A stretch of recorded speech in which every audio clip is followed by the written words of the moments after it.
Jackson, Mississippi. President Donald Trump paid tribute Saturday to the leaders and foot soldiers of the civil rights movement whose sacrifices helped make the United States a fairer and more just country. The protests surrounding his visit to Mississippi laid bare the stark divisions among Americans about his commitment to that legacy. As Trump gazed at an exhibit on freedom riders at the new Museum of Mississippi History and the Mississippi Civil Rights Museum, demonstrators near the site held up signs that said, "Make America Civil Again," and "Lock him up." Some shouted, "No Trump, no hate. No KKK in the USA." Trump spent about 30 minutes at the museums, gave a 10-minute speech to select guests inside and then flew back to his Florida estate, skipping the public schedule of the dedication ceremony held outside on a chilly day. He spent more time getting to Jackson than he did on the ground. Trump's remarks steered clear of addressing the anger that his participation had sparked leading up to the dedication. In a deliberate voice and rarely diverting from his prepared words, the president sought to honor the famous and the anonymous for their efforts on behalf of freedom for all. The Civil Rights Museum records the oppression, cruelty and injustice inflicted on the African American community, the fight to bring down Jim Crow and end segregation, to gain the right to vote and to achieve the sacred birthright of equality.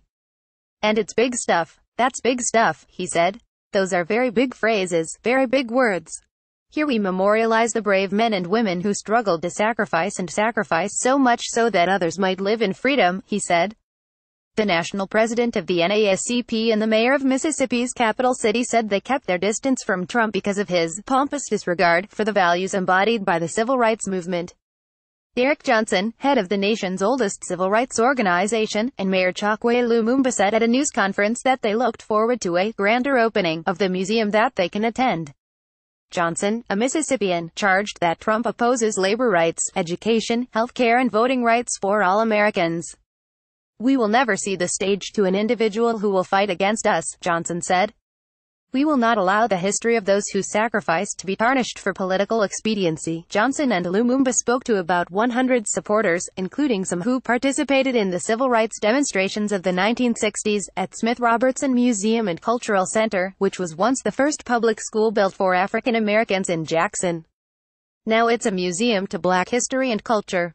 Lumumba called Trump to task for his pompous disregard for all of those factors that will not enable us to stand with him today.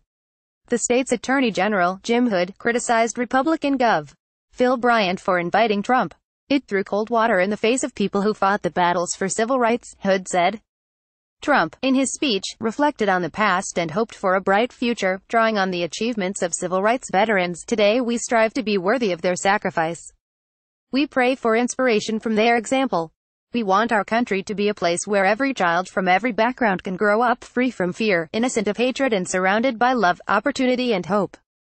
Today we pay solemn tribute to our heroes of the past and dedicate ourselves to building a future of freedom, equality, justice and peace." Quote, among the high-profile figures to stay away was U.S. Rep. John Lewis, DGA, a leader of the civil rights movement. Lewis, who was among scores of Democratic lawmakers who skipped Trump's inauguration in January to protest his record on race, said Trump's presence at the museum opening was an insult. The White House accused Lewis and others of injecting politics into a moment it said could be used to bring people together. Trump has been accused of harboring racial animosity, and critics cite his blaming of both sides for deadly violence at a white supremacist rally in Charlottesville, Virginia, over the summer. Trump has also relentlessly criticized NFL players for kneeling during the national anthem to protest racism and police brutality largely directed at African American males. During the presidential campaign, Trump called for a complete and total shutdown of Muslims entering the U.S.